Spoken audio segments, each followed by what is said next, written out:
Hello, everyone out there in podcast land. Welcome back to Adventure Capital, where we not only discuss the entrepreneurial journeys and adventures with founders who have raised capital on WeFunder, but also the different resource providers and mentors helping founders along the way. Huzzah! This is a very special conversation.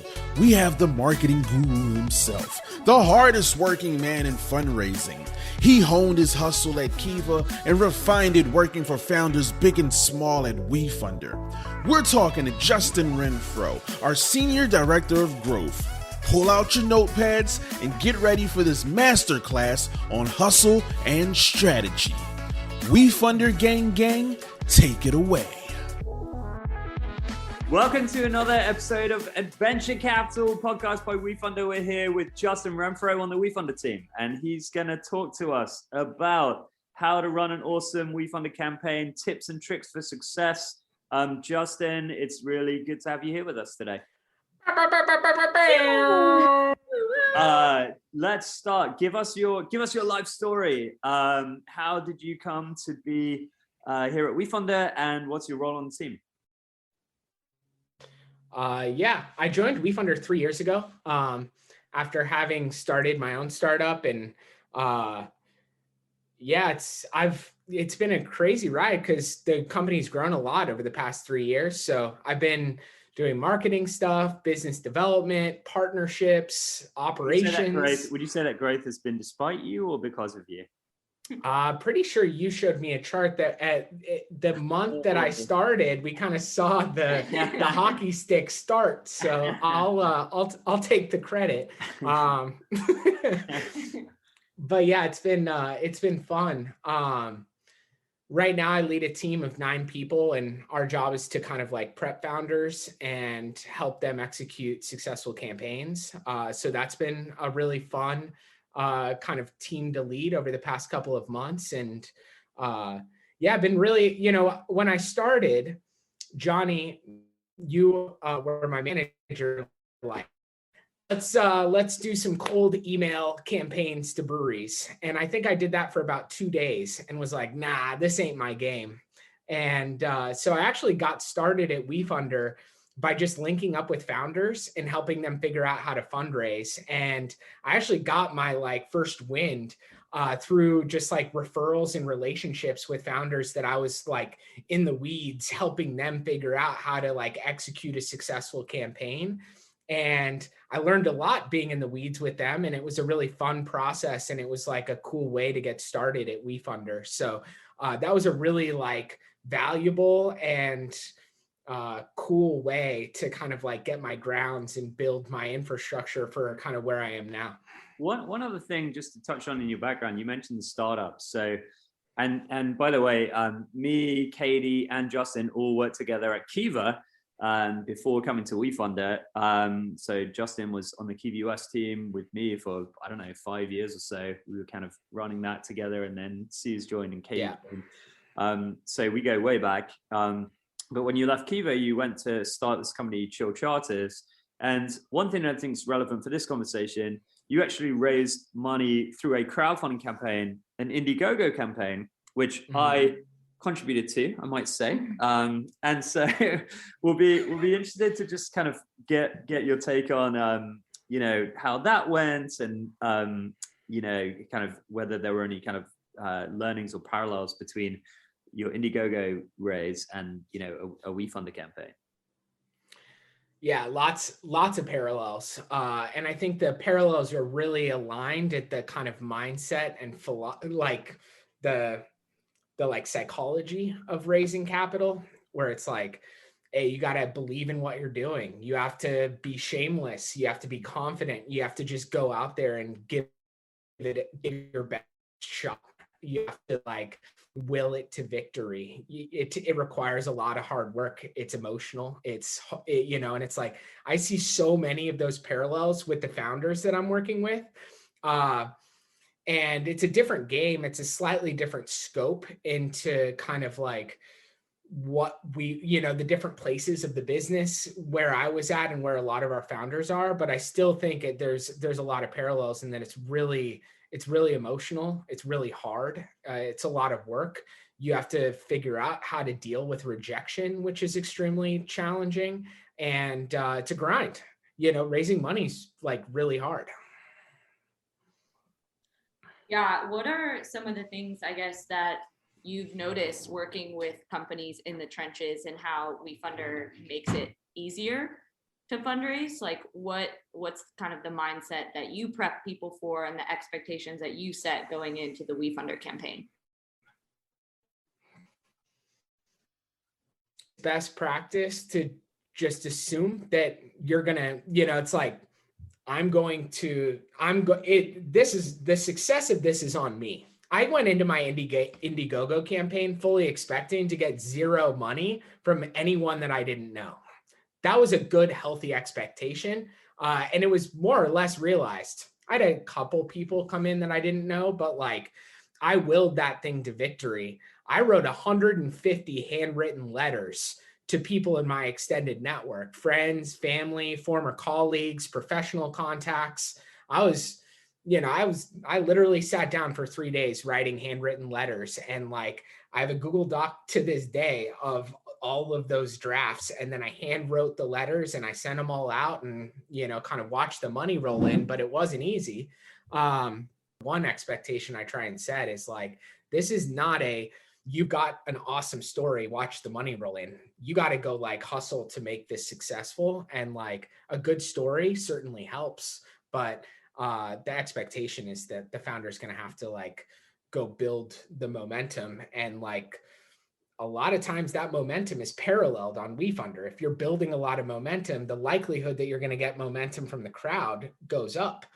So it's like, it's really important that the founder is like kind of like bought into that process and bought into the work that goes into it, because we have a lot of new folks on our team, younger, people out of college. And I don't think they quite understand, like, it's like, this is a grind. And like, we don't want to oversell, because you're wasting everybody's time if we oversell and say, yeah, you have an awesome startup, watch the money roll in, because that's not how it works. Mm-hmm. Yeah, I was talking to a founder this morning, and he was saying, okay, what can you guys do for me? Like, how can WeFunder get me more exposure? And it's like, honestly, the best thing is for you to get more stuff going, more investments going, more momentum and traction, and then you will see more stuff come from WeFunder, because you're higher up the algorithm, because you qualify for more marketing thresholds, because when our investor base goes to your page, they see more activity, and that kind of generates FOMO. What do you think are some things?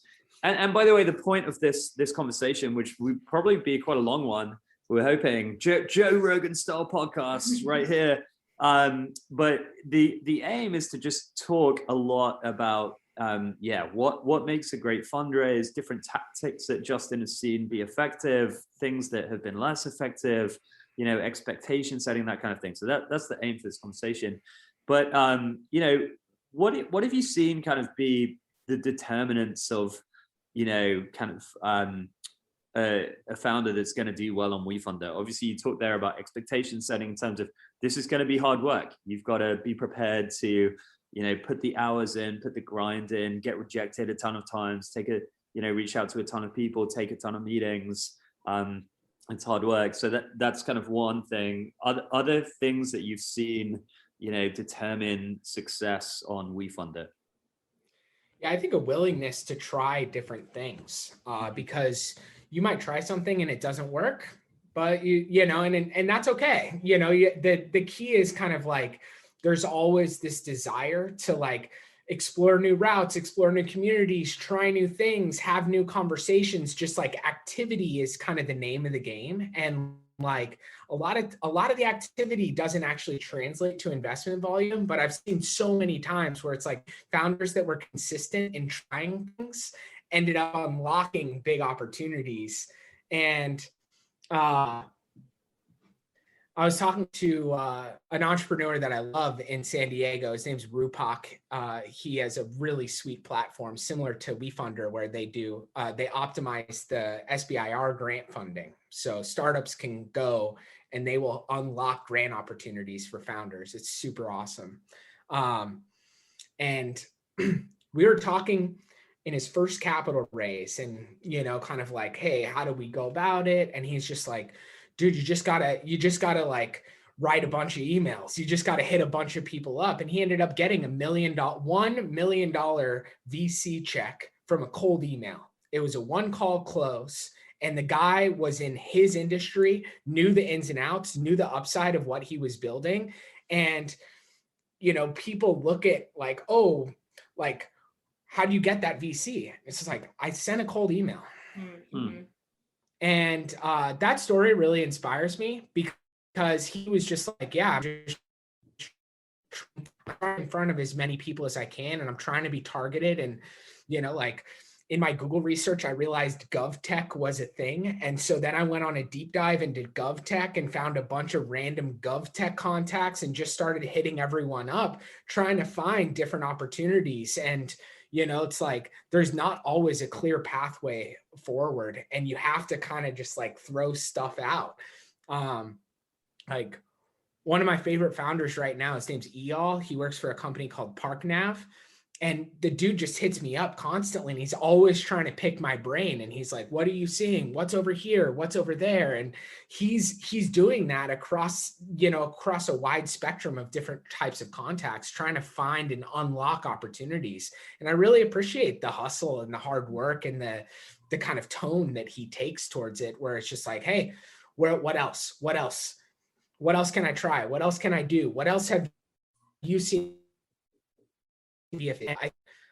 There's a lot of creativity when it comes to fundraising, which I really like. But at the end of the day, I think it's really just like a byproduct of hard work and hustle. And, you know, I think that's part of being an entrepreneur. It's part of being a founder. That's like especially important early on in a startup's life cycle, is just like that willingness and that like destined to win. My mentor, or not mentor, but idol, is Kobe Bryant.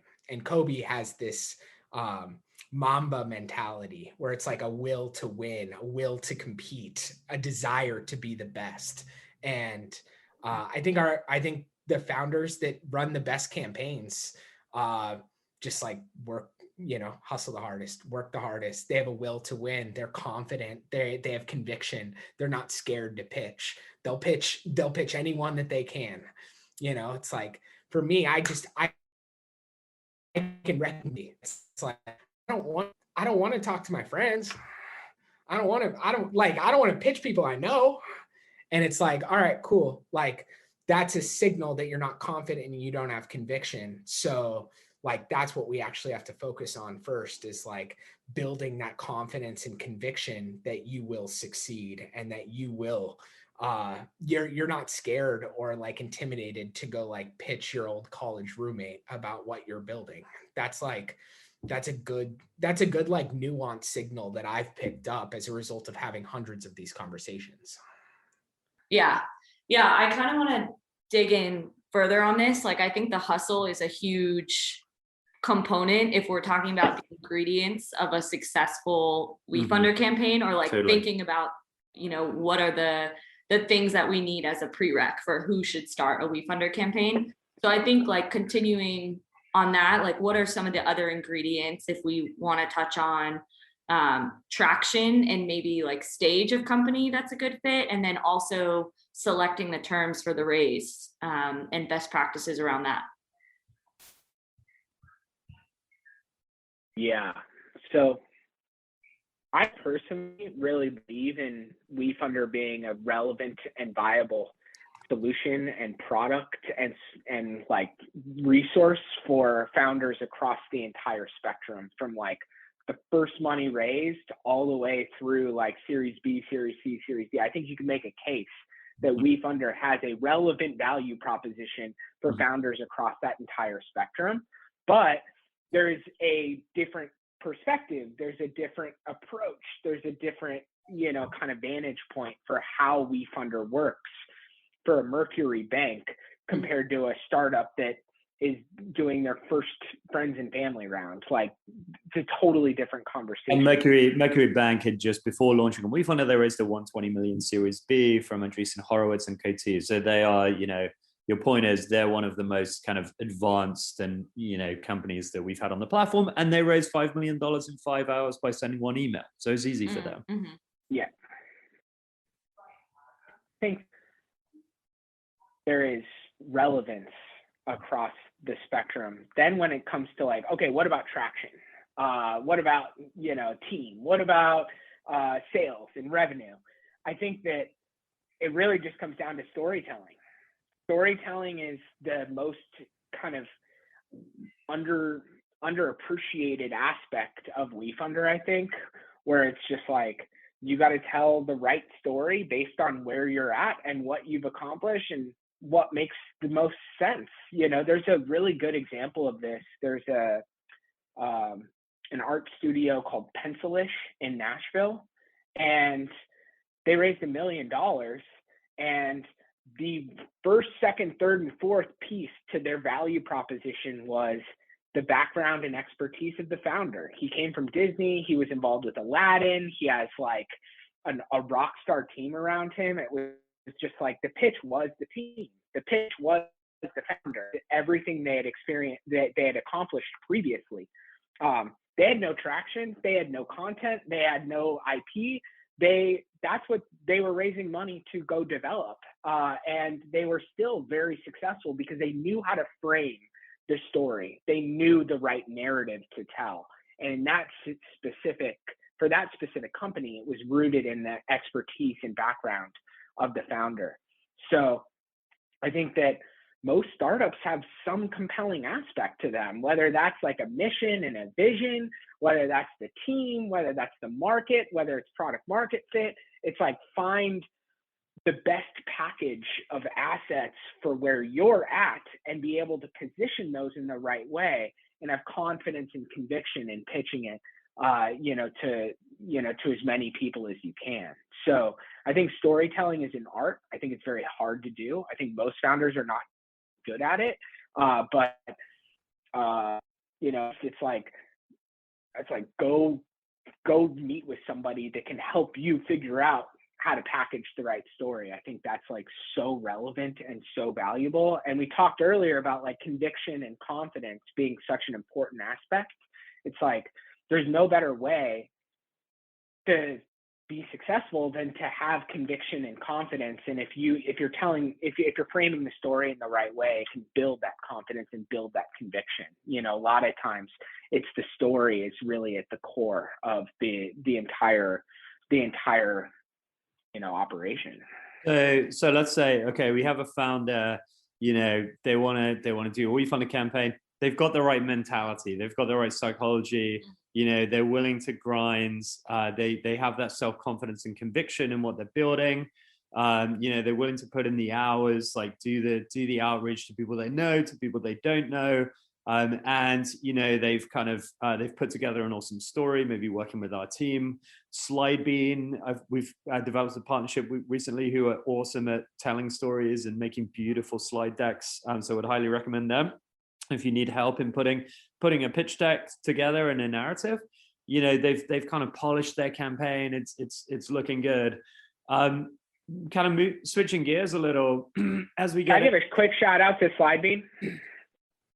This is what every founder should do. This is just like stupid simple, is basically do just like white and black plain text on a slide, put no effort into design, just get the right content on the slide where it's like this, as long as you get the right content in place, then you can hire Slidebean to do it at $39 per slide to put like visuals and design around it. So it's like, if you can get the right content, it's actually extremely cheap to have a very professional, flashy looking pitch deck at $39 a slide. It's like a no-brainer. All founders should be kind of doing that. Epic ROI. So kind of a founders use Slidebean to put together a perfect pitch deck. The campaign page is looking super polished.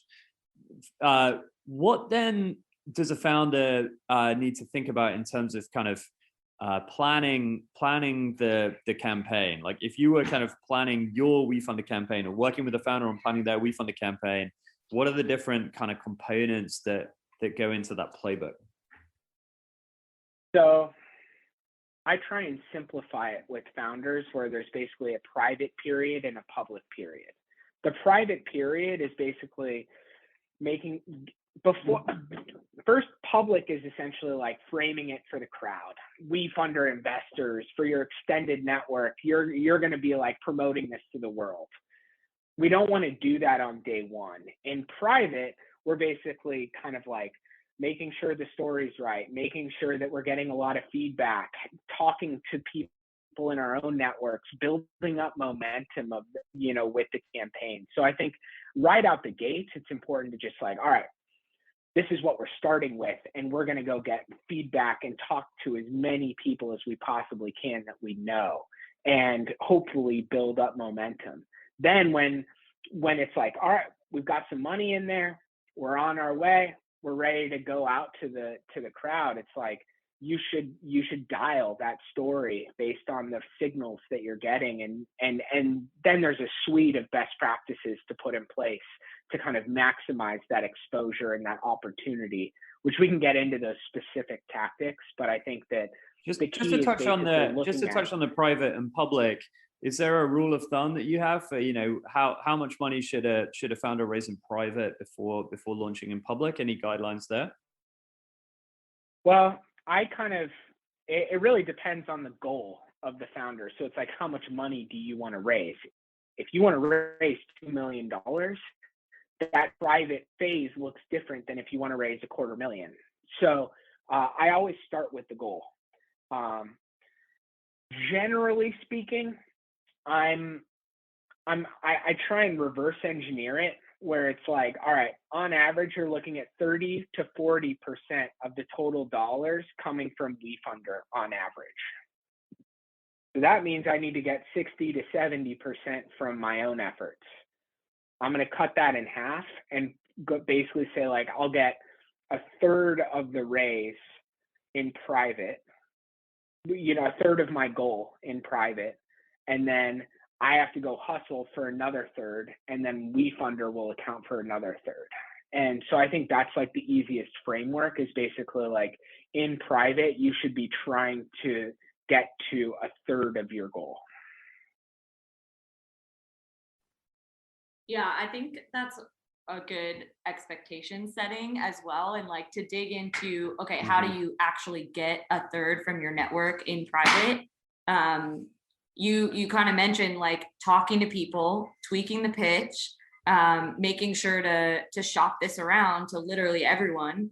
And I think something that people don't quite realize is like, it should be iterative. And it's just, there's, you touched on this in the beginning, but maybe you can kind of go through some sample tactics. I see people send teaser emails to people, and maybe there's no investment volume that comes in from that, but some founders give up on that. And I think, to your point, like it takes a while to build this strategy. They might convert later, but it's still worth doing. Like it's still worth writing 150 letters handwritten. Yeah, for sure. Yeah. Are there other tactics that you see? Without writing those letters, I don't know if Chill Charters would have survived year one. I had to do to make it. And that's just one tactic. Do you want to get into tactics? I could probably speak for an hour on tactics. Yeah, I think so. I think, founders, I feel like, are always asking for like the tangible, like, what exactly do I do? Yeah, for sure. So early on in a fundraising process, I think it's best to kind of like warm up your network. You don't want them to see their first point of communication to be, will you invest in me? There's a buildup where it's basically like, hey, let's talk about what happened in 2021. Let's talk about what we're going to accomplish in 2022. Let's talk about what the purpose of this fundraise is. Let's talk about, like big partnerships and cool stuff and traction and all the exciting stuff happening around the business. Let's whatever we're trying to attract before asking them for capital. So right now we're working on a lot of repeat campaigns. I worked on a lot of campaigns in 2019, 2020, early 2021 that are starting to come back to WeFunder. And it's like, don't go straight to your previous investors and just ask them to re-up. Build a story, build a narrative, talk about what you've accomplished since your last fundraise and where the business is at and why you're circling back. And all of those pieces are relevant kind of opportunities to warm up your audience. Now, for a repeat founder, it's easier because you have an existing base of hundreds of investors. But even within your personal network, it's like, hey, you've got 150 people that you can warm up over a series of weeks before you actually ask for that capital. So I think that's a really good tactic, is basically like creating a warm engagement series, a warm sequence of emails that kind of like tease up the ask. One other thing I want to ask about is the tactics in terms of how to reach out to people, but who are these people? Like, who were the 150 people that you put on your list for Chill Charters? What do you think is a good number? Because you raised, what was it, 35K? Mm-hmm. You raised 35K, wrote 150 letters. But like, if you're running a WeFunder campaign, how many's on that list? Who's on that list? And how do you think about managing that list? We had Maria Springer from the Capital Department come talk to our team meeting earlier this week. It was awesome. And she said something which is kind of crazy that I'd never really thought about it before, but like to think of these investors from a kind of funnel conversion perspective. And there's a CRM, and just as you think of with sales prospects moving down your funnel, same with investors. So kind of, who's on that list? How many people should it be? And how do you think about managing that funnel? Yeah, the more the merrier, first off. And you want to take a really broad liberal perspective of who might want to invest. Jonny actually gave feedback to one of my founders. His name's John with Ciari Guitars. He's like, just go text every single person on your phone and see if you can get on a jump on a call with him. He did that and raised $500,000. That's a real example. That happened last year based on a tip from Jonny and him. That's what you get. That's what you get, guys. Just talk with me. 500K will just drop into your lap. Exactly. If I were doing it, I would break it into 3 buckets. I would basically say, this is the group of people that I think that could invest $10,000 or more. This is a group of people that I think invest between $1,000 and $10,000. And this is a group of people that I think are up to $1,000. So I have 3 buckets. Yeah. I'm going to have a slightly different communication strategy within each of those 3 buckets. So for those that are going to, that I think could invest $10,000 or more, this is personal outreach and intent to get a 30-minute phone call to like give them a formal presentation. It's going to be a very like polished, professional kind of like, this is a very kind of like robust effort for me to get meetings, 30-minute meetings on the calendar with those folks. With anyone under $1,000, it's probably going to be a sequence of emails, and I'm probably not going to be fishing for a bunch of phone calls. Personalized emails, be the long tail. Personalized emails, kind of one by one emails, or like put it in a yet another mail merge or MailChimp. Probably experiment with both, just like maybe a warm engagement series for everybody. So I'm just gonna send a generic BCC email to that long tail, kind of warm them up, and then send a personal email when I actually give the ask. So probably a hybrid of the generic plus personal, with that third group. And then the second is probably maybe a little less polished and a little less kind of like, I need to get a 30-minute conversation with every single person in bucket 1. In bucket 2, it's like maybe a little more informal, a little more casual to just kind of test the waters and see if anybody might be willing or might be like who's coming to me to, book meetings. And, that's where I'm going to start. But in terms of my, like who goes on that list, let's start with middle school. Then we'll go to high school. Then we'll go to college. then we'll go to my second job. Then I'll go to my third job. Then I'll go to my fourth job. I lived in San Diego. Who do I know in San Diego? Before that, I lived in San Francisco. Who did I know in San Francisco that didn't make any of those lists? So it's kind of like in the same way in which you make I'm going through the wedding process right now of like inviting people to my wedding. And it's like, you just literally go through each of those stages of your life and be like, all right, did I capture everybody?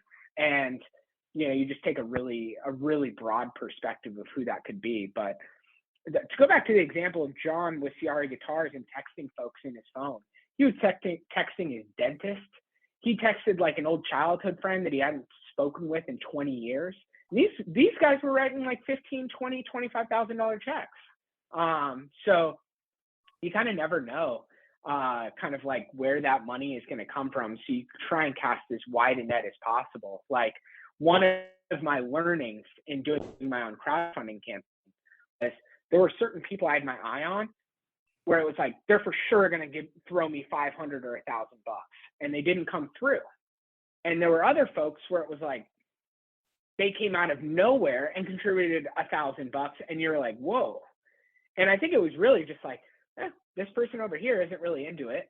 Like, they don't like this type of thing. And this person over here like loves entrepreneurship and loves to support an entrepreneur. And this is a very like engaged, active thing that they can participate in. And you never know where someone in the back of their head aligns on that question. It's not like widely known or widely discussed. So you'll have like random people that you're banking on that aren't into it, and random people that weren't on your radar at all that come through as a result of them just like being naturally oriented to like supporting this type of stuff.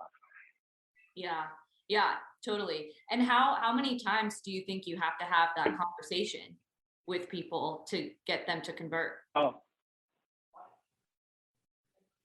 you just keep, it's like, I would just set a very like specific target for how many times I'm pitching every week, where it's like, sometimes I'll talk to founders and they're like, I'm doing everything I can. I was like, how many 30-minute pitches did you do this week? They're like, 1. Like, okay, like that's where you start. It should be more than 1. Try and do 2 a day. Mm-hmm. If it were me, I would shoot for 5 a day, 10 a day. It's like, I'm going to try and get to 50 meetings a week for 4 weeks. This is going to be a month-long sprint, and I need to be pitching as many people as possible. That's a brilliant like insight, to go from 1 meeting a week to 50 meetings a week. Like that's the kind of thing that we're talking about here, right? Or to go from like, I sent like 20 personalized emails this week to, 150 personalized emails this week. Yeah, I think this is a good time to ask, because as you're talking through all of these strategies, it's like, okay, this is a full-time job for somebody to be working on this. Like for founders who are running a company, like what is the hourly commitment they should expect to be contributing to this? And if they don't have the time to do it, can someone else do it? Can a external marketing firm do it? Like what's that kind of comparison? I'll address that more directly in a second, but a tactic that I heard yesterday that I really loved was a 24-hour sprint, where it's like, okay, day 1, I'm going to do a 24-hour hackathon and book as many meetings as I can over the next 2 weeks. So one day is just like book as many meetings as possible over the next 2 weeks. That's the only metric. And like, you kind of like, it's gameplay to a certain extent. You're like gamifying the fundraising process, where it's like, okay, like in 24 hours, how many meetings can we get? Let's load up the schedule for the next 2 weeks. I thought that was a really cool idea, and apparently it worked really well. So I think that generally speaking, founders are pushing pretty hard for the first like 2 months.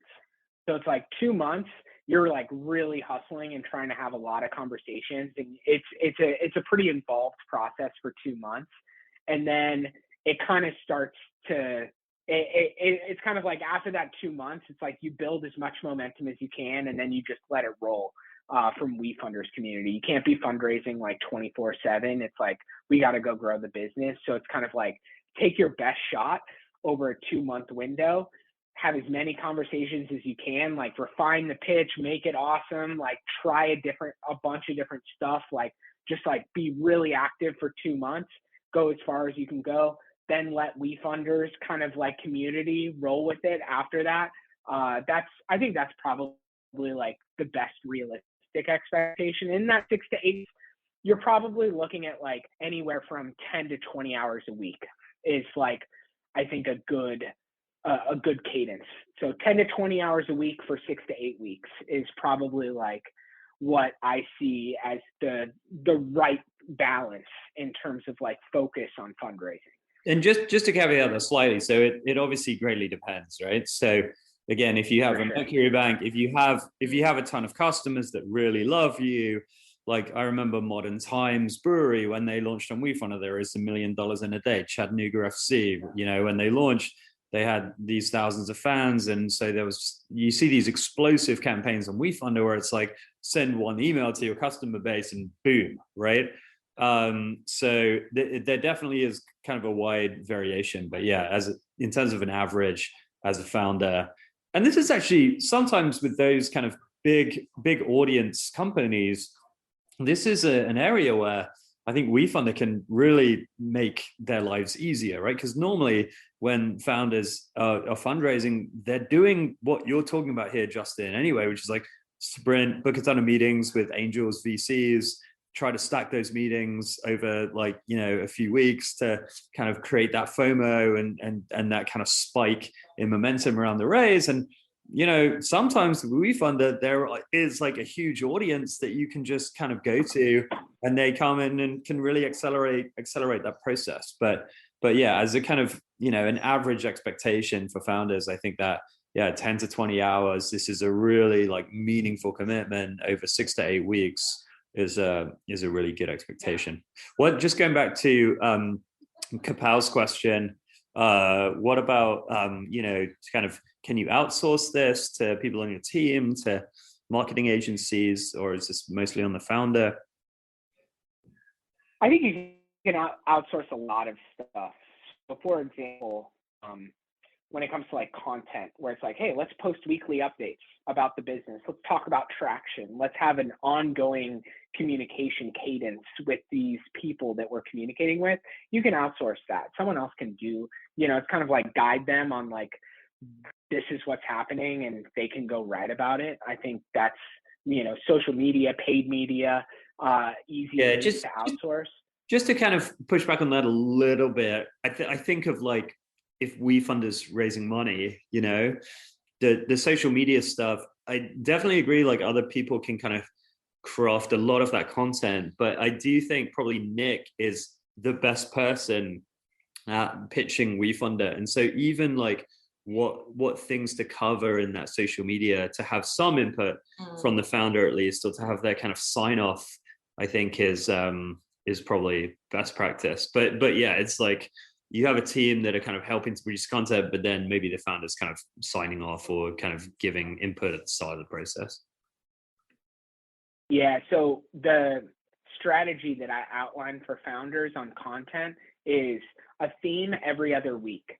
I think weekly is actually a little bit too heavy in terms of like communication with all these different folks. I think every other week is probably a better cadence. And I like to kind of have themes every other week. So it's like, if the founder is directing that theme, where it's like, okay, this is what would make sense from a thematic kind of series. It's like, hey, we just talked. Yeah, I hear all the time. I was talking to Verzoom, or was it Verzoom?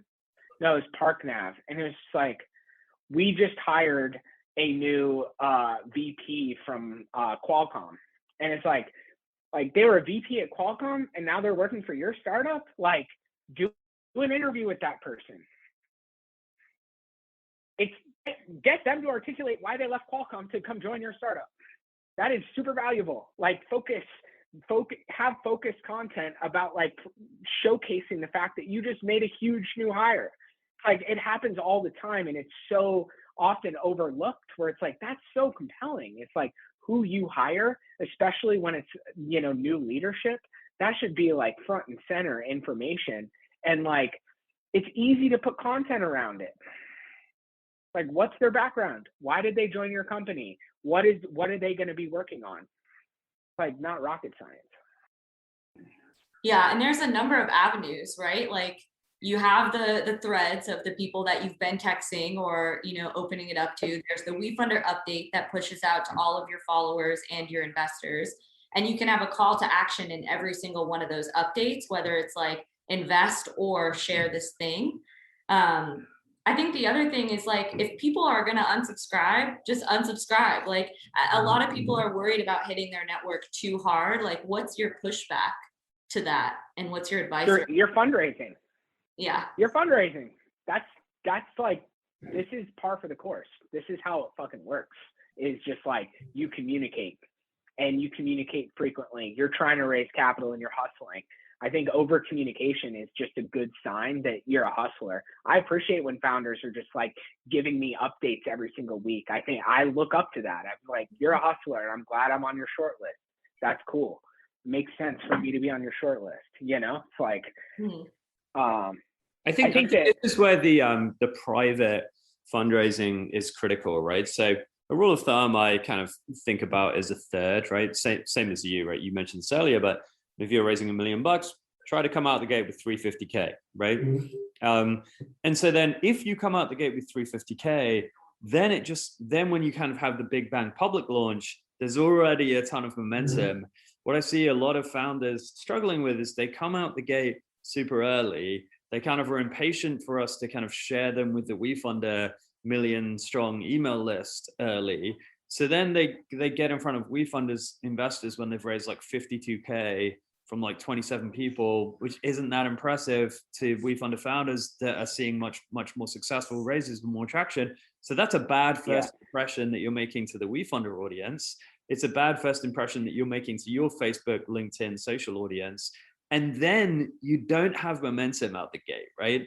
And then you're trying to kind of catch up and you're doing updates, but it's like you've already made that kind of bad first impression. And then when you're over communicating, it kind of smacks of desperation or like, oh, well, this person's like really struggling. And so that's why they're communicating. Whereas if you're ahead of the game, you come out the gate super strong, have a ton of momentum, then the updates are almost like they're generating FOMO now because it's like, oh, they just hired this VP from Qualcomm, or wow, they just hit a new record for like signups for users last week.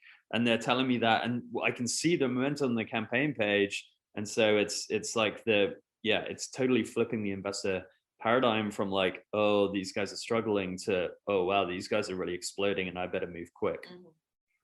Yeah, for sure.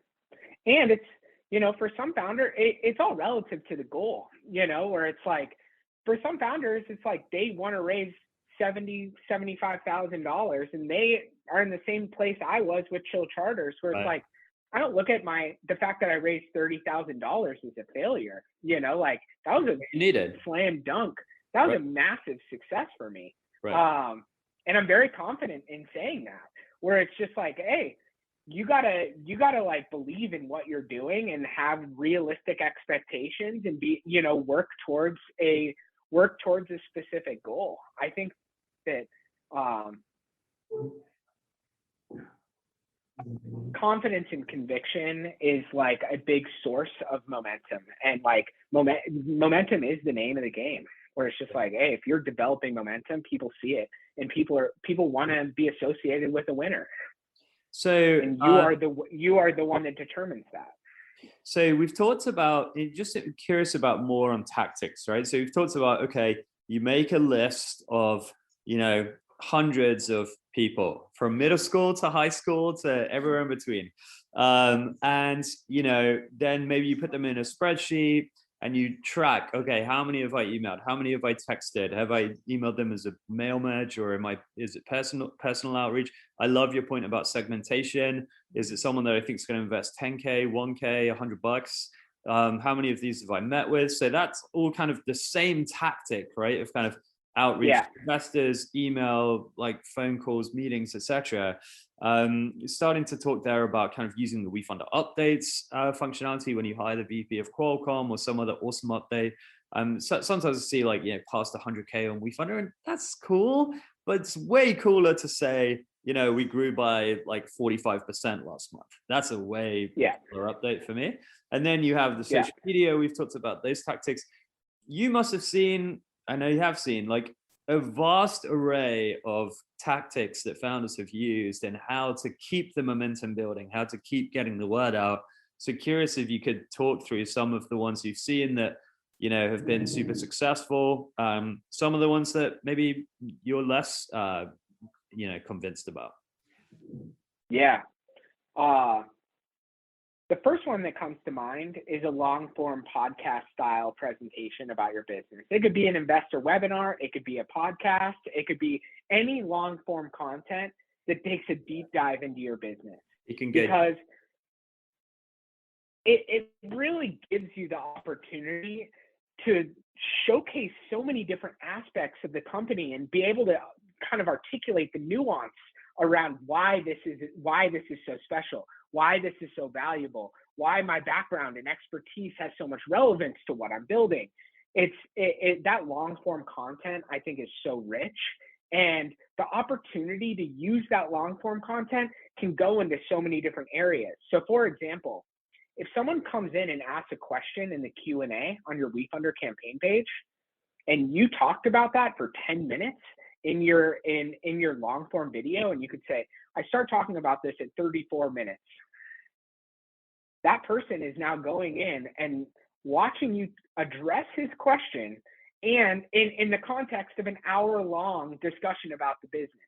No better way to sell than through that little tactic where it's like, okay, that long form piece of content has high relevance to Q&A. What about new investors that come in? If a new investor invests $100 and you welcome them in as an investor and say, hey, check out this, check this out. It's me talking about the business for an hour. It's like, what are the chances that that investor that invested $100, probably not fully understanding what you're building, but thinking it was cool or intriguing in some way, now they're taking a deep dive into the business. They're probably going to watch the content because they invested. Mm-hmm. And it's like, what are the likelihood that they're going to double down? What is the likelihood that they're going to talk about the raise with other people that they know, or share the content with people based on something that you might have said in that long form content? I think it's just like the lowest hanging fruit and probably like the best avenue. The best tactic, in my opinion, is that long form video for investor onboarding series, for Q&A, for updates, for social, for email. It's just like, you can repurpose that and circulate it across every single channel. So that is my single favorite tactic. I think it's the most underutilized. Another tactic that I really like is before you move on from that, I just think that's such a great idea. Like, I think I saw it was Josh from Vamper had a recording of himself going through his pitch deck on the profile for people that wanted to go deeper. And it's so easy, right? Like, anyone who's not even tech savvy can use Zoom for free, at least for 40 minutes. They can use Loom, which I think is a huge tool that is like, you know, to get enough credit. You do the screen share presentation. Yeah, like there are just so, like Google Hangouts you can record now. So like there should be no excuses for like not doing that. Like, I agree with you. That's such a great tactic. Yeah. Another tactic that I love is write one comprehensive LinkedIn update where it's basically so much optimism, so much positivity, so much confidence, where you're just like, we're letting the world know about it. So excited. We're going to do X, Y, and Z with the money. This is what we've accomplished to date. We're like so fired up. We love what we're building here. Just like one thorough kind of like LinkedIn update. And maybe you do this 2 or 3 times over the course of the raise, but it's like, it needs to be like one, it's like your flagship. It's this is your stake in the ground. And basically it's like, go on, Jonny. 2 things to just build on that. Love that. Firstly, just to double down, the positivity and the kind of the community buy-in, right? Like, this is why we're raising money from our customers and community and this community around them WeFunder, right?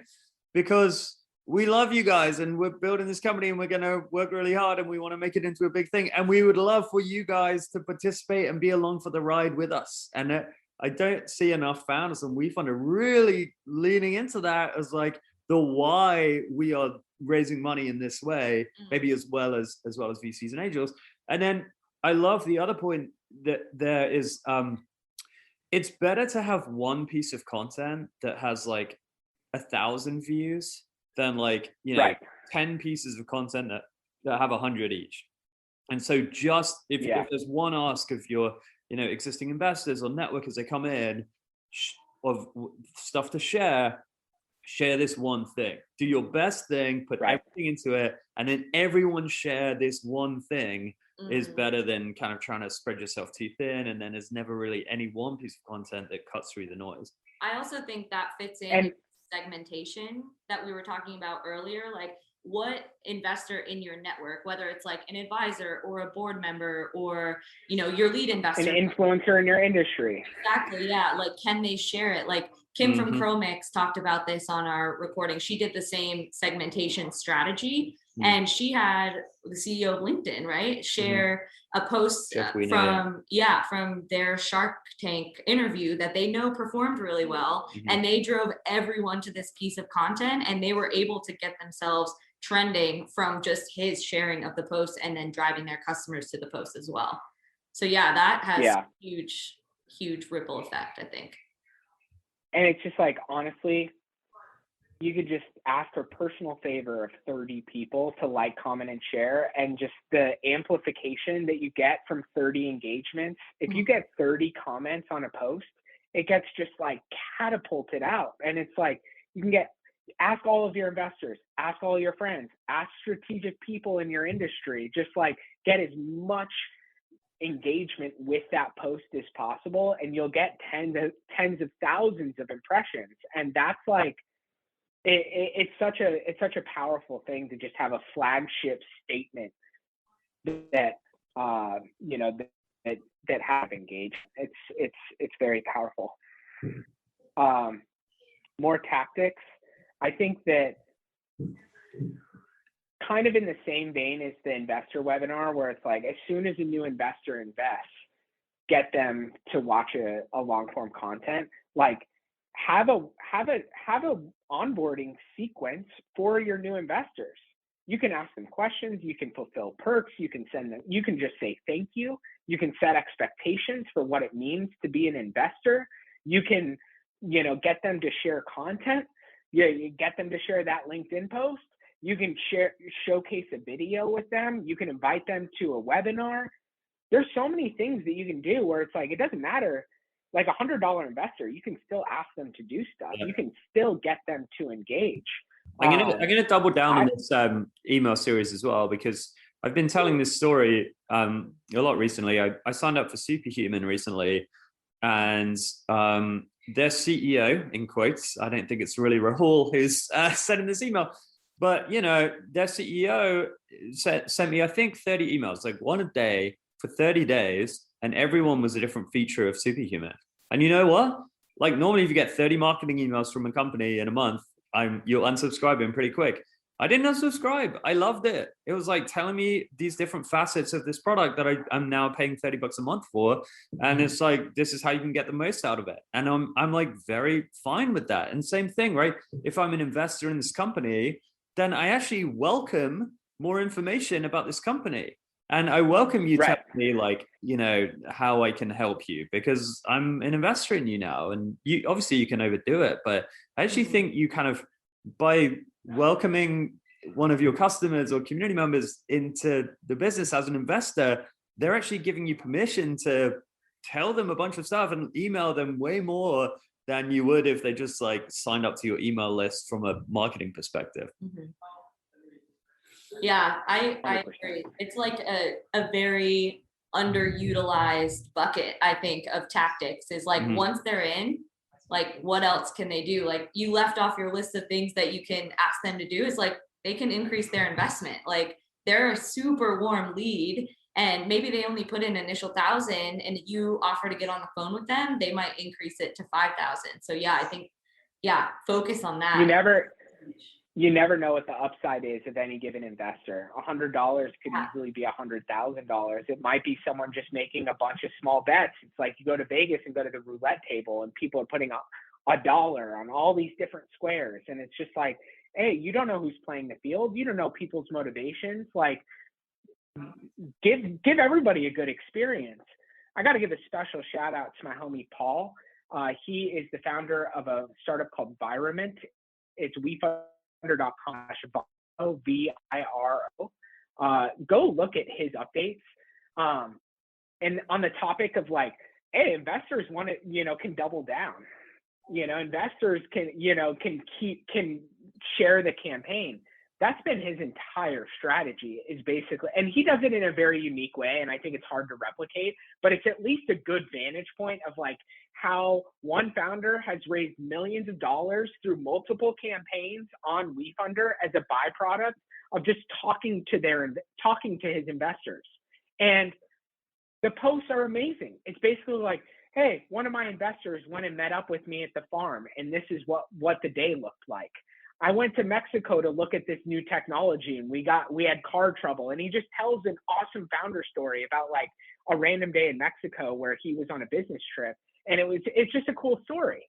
And it's just like one of the best parts of investing in startups versus investing in the stock market is it's fun, it's engaging, it's personal, it's a richer kind of connection to the company and the spirit of like what the vision that they're looking to build towards. And it's like, if you can let investors in on that experience, I think it's a rich opportunity for engagement, and one that a lot of founders just like don't do. But it's not like, I think Paul probably spends more time than he needs on this strategy, but at the same time, it's like, hey, a 30-minute, you take plane flights. Jonny and I write when we're on plane flights. We write blog posts, we write emails, we write, it's just like, that's easy content. A 30-minute pre-write about the business once a month can be a very rich engagement strategy. It's not like a massive complex thing. It's just like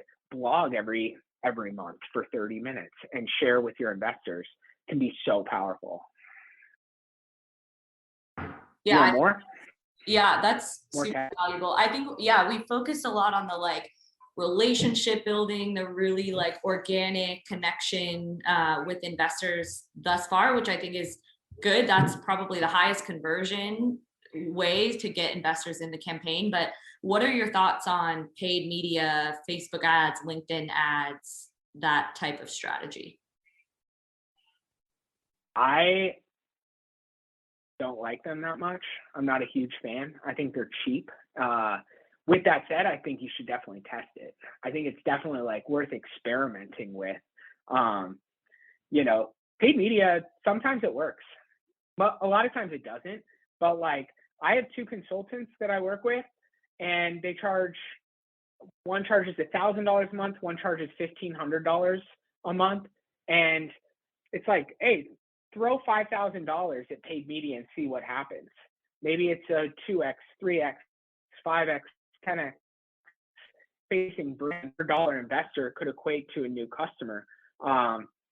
Like that might be a really cool acquisition strategy. So it kind of depends on the business and what the value of a new investor might look like. It's worth testing. I would spend $5,000 on paid media and see what happens, and then make an educated decision based on results and data on like, all right, did we see an upswing? Do we feel that made a meaningful impact? I think that betting on paid media is a horrible strategy and one that I would never recommend. I'm a much bigger fan of just like hard work and relationships. That's my lean. But paid media is like frequently kind of like, I think it's like frequently used in like 10, 20, 30, $50,000. And I don't know that makes sense, but every single founder should have analytics, pixel, and retargeting. It's like you should optimize the traffic that you're already getting, earned traffic to be optimized through retargeting. That costs essentially nothing. You could probably spend like a couple grand over the entire course of your campaign optimizing retargeting, and that's going to pay itself off, no question. That's a slam dunk.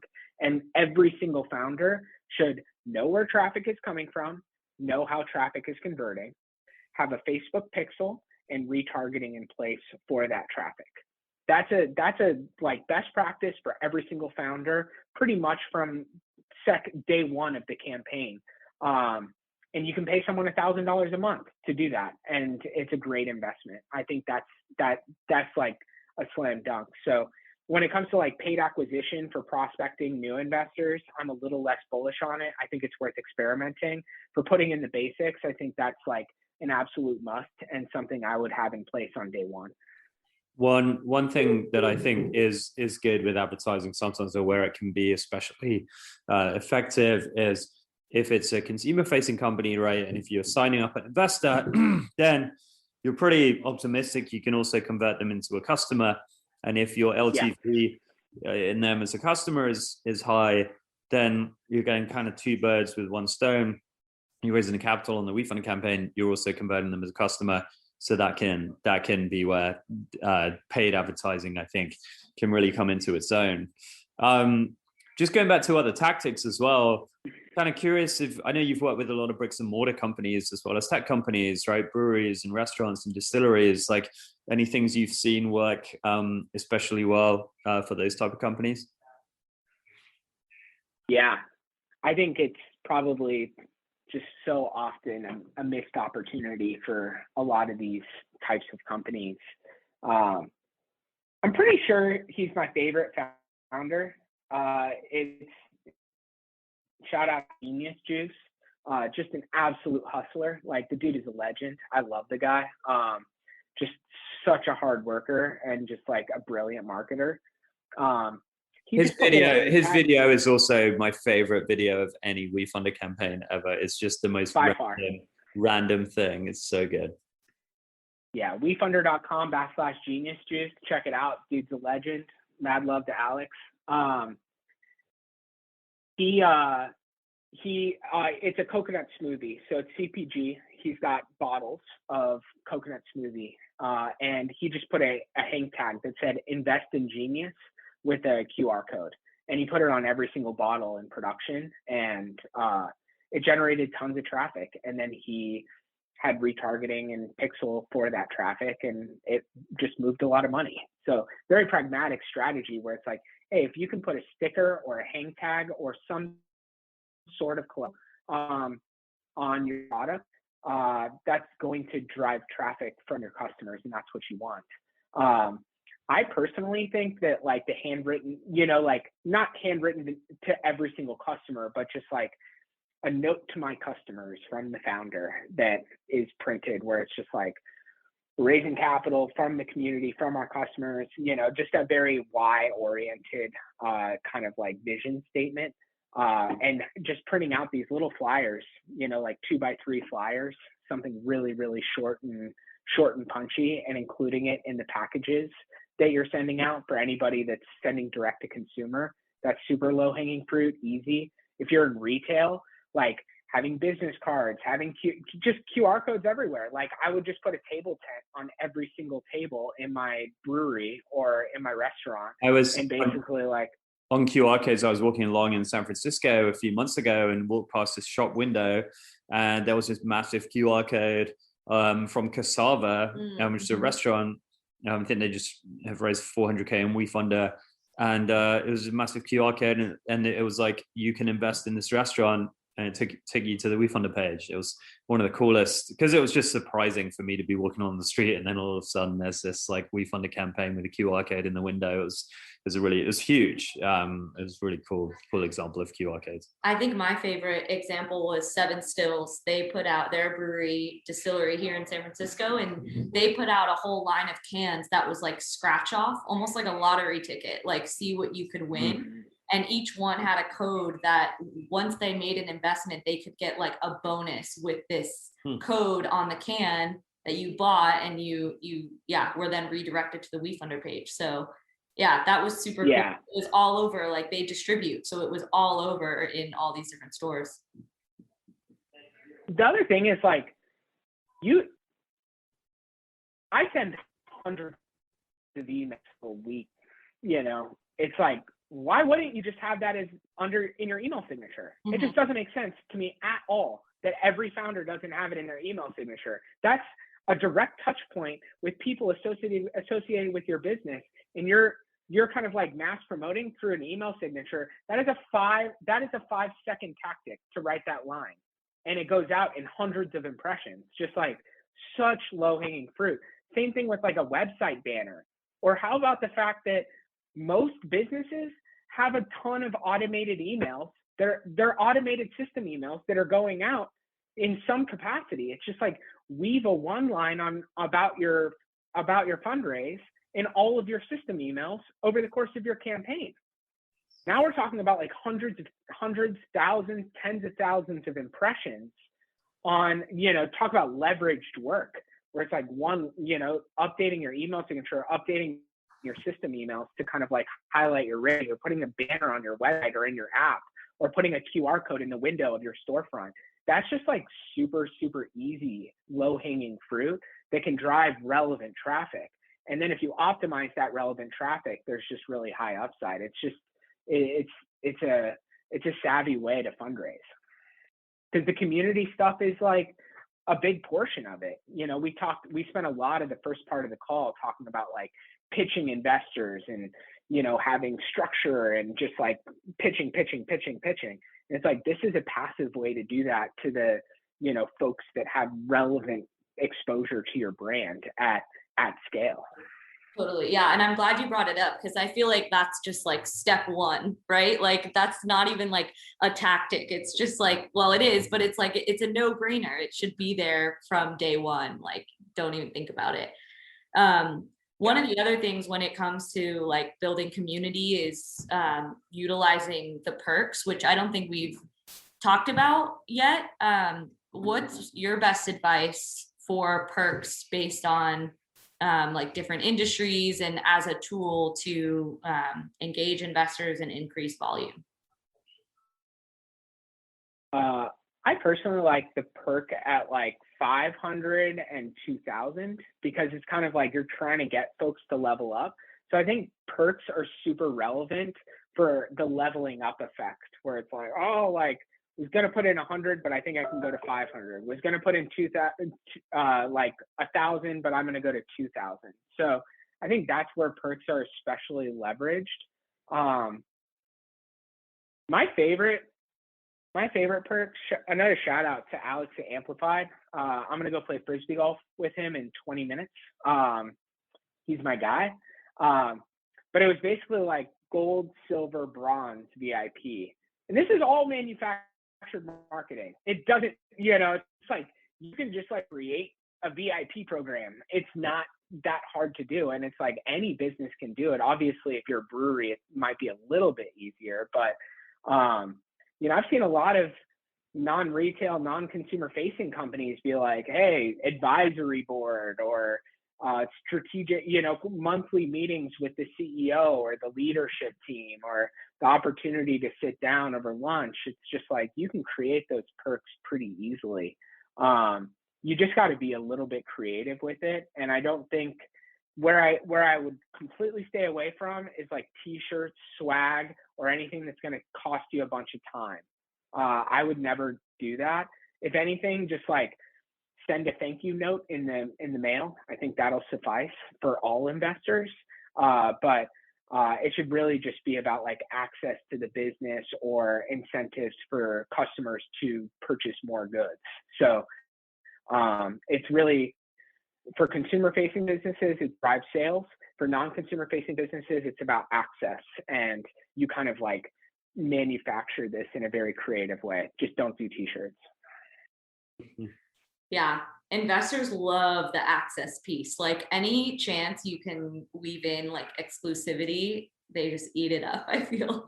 For sure. Okay, well, we have to get you out of here to go play Frisbee golf. So to wrap up, maybe talk about closing. Like, how do you maximize the raise and like squeeze every last drop out of your base a week, 2 weeks, couple weeks before, or a month even leading up to closing?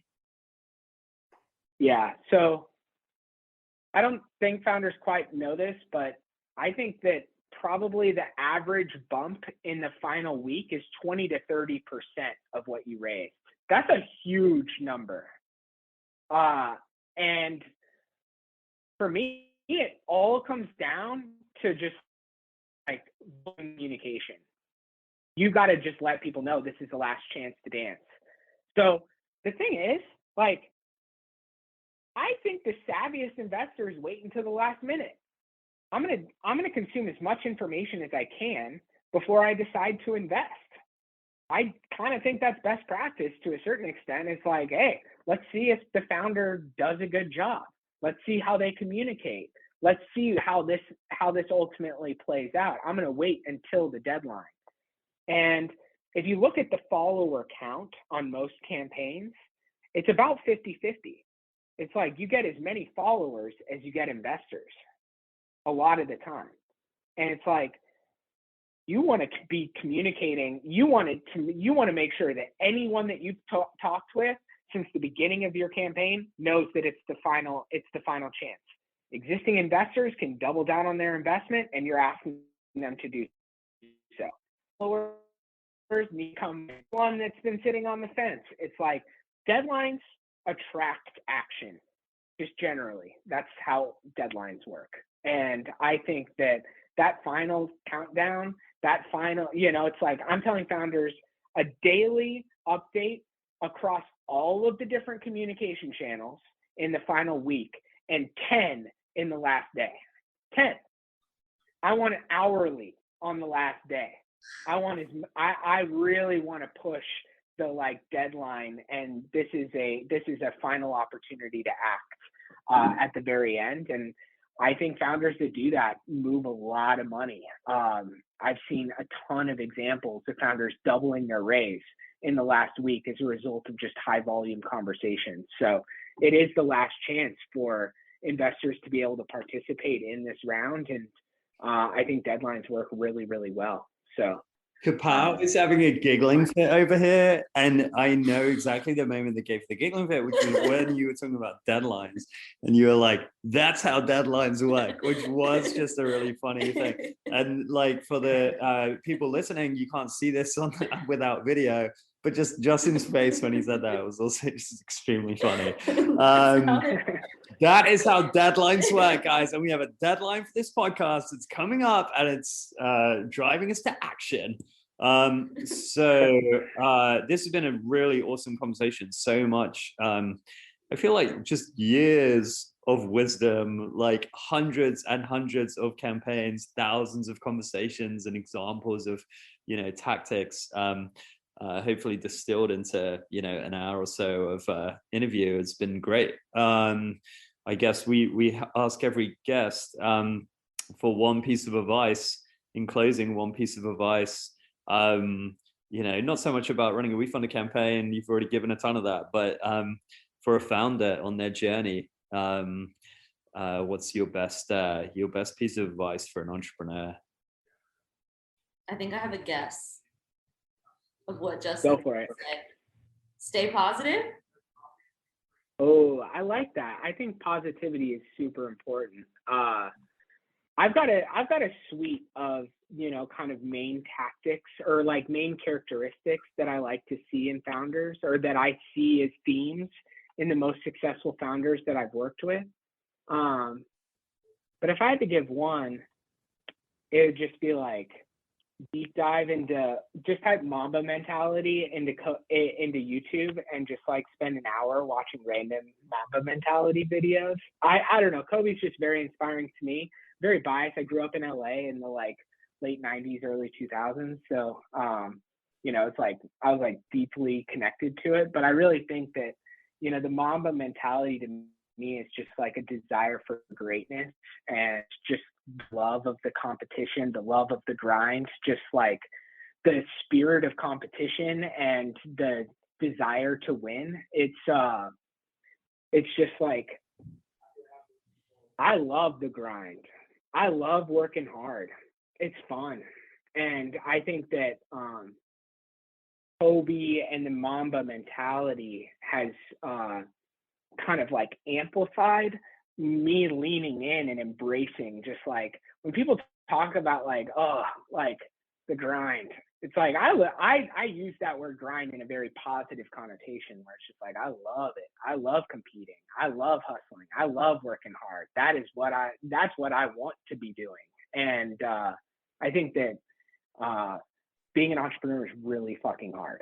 And if you love the grind and you love the work and you love the competition and you have this like intense desire to win, it's going to increase the chances that everything works out, you know? So that's really like my kind of like North Star. And I think that when I look at the 10 entrepreneurs that I'm most inspired by, I would say that they have that kind of vibe, energy, intensity, love that, you know, that I resonate with around that core message. Love it. Shout I'm out to gonna Cody. block off my next hour to watch Mamba Mentality YouTube videos. Just kidding. Yeah. But That's a great thing. this has been awesome, Justin. Thank you so much for the time. I think this is going to be a really useful tool to share with founders. Yeah, have fun playing disc golf. Word. Hell yeah. Hey, you got to get out and enjoy the disc golf course is the best place to think. That's where I get my best ideas.